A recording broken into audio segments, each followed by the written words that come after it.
तुमच्या म्हणण्याप्रमाणे आज दुसरा दिवस उपोषणाचा सरकारने आणि विशेष करून मुख्यमंत्री फडणवीस साहेबांनी सगळ्या मागण्यांची अंमलबजावणी करणं आवश्यक आहे. ती अंमलबजावणी त्यांनी करावी, कारण उपोषणाच्या काळात चौथ्या दिवसापासून ऑटोमॅटिक तोंडाला पाणी यायला सुरू.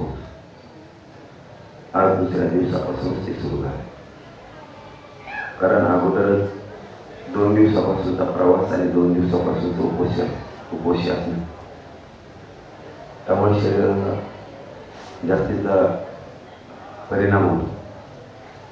त्यामुळे आज उपोषणाचा दुसरा दिवस आहे. सरकारला आमचं सांगणं आहे, मागण्याची अंमलबजावणी तात्काळ करा. गोरगरीब मराठ्यांना सन्मान द्या, त्यांचा अपमान करू नका. आम्ही तुमचे काही मंत्री म्हणते आम्ही एकाचं काढून एकाला देऊ शकत नाही. आम्ही त्यांचं काढून आम्हाला द्या म्हणत नाही. तुम्ही गैरसमज पसरू नका. महाराष्ट्रात आमचं आहे ते आम्हाला द्या म्हणतोय. त्यांचं काढून घेणं म्हणजे काय? ओबीसीला उदाहरणार्थ 32% आरक्षण आहे,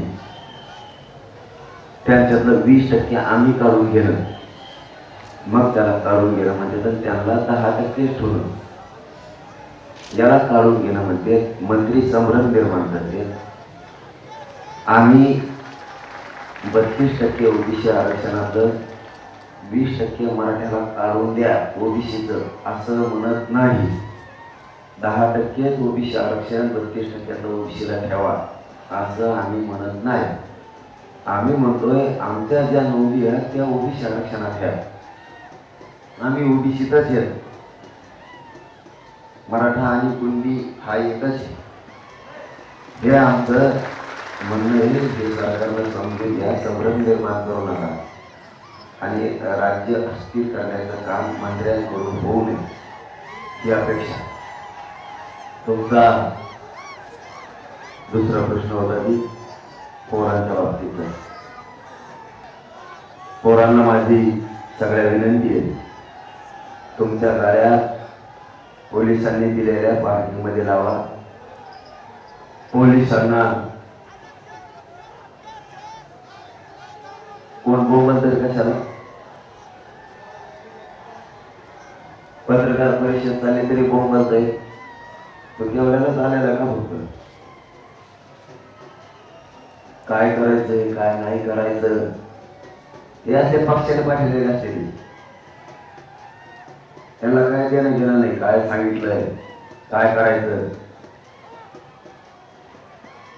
माणसं बोलत असले तरी पण त्यांनी काय सांगितलं हे ऐकून लोकांना सांगायचं नाही, फक्त तिथं जाऊन आरडायचं. यांनी केव्हा मुंबई बघितल्या नसती. यातले पक्षाची चमचे असते आणि आपल्या चमच्या अवलादीमुळं आपल्या गोरगरिबांच्या भविष्यावर अडचणी.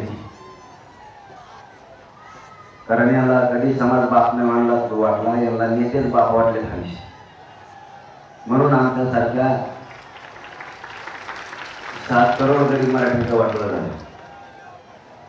आम्हाला आरक्षण पाहिजे, राजकारण नाही करायचं. आणि मुख्यमंत्र्याला नेमकं राजकारण करायचे, आरक्षण द्यायचं नाही.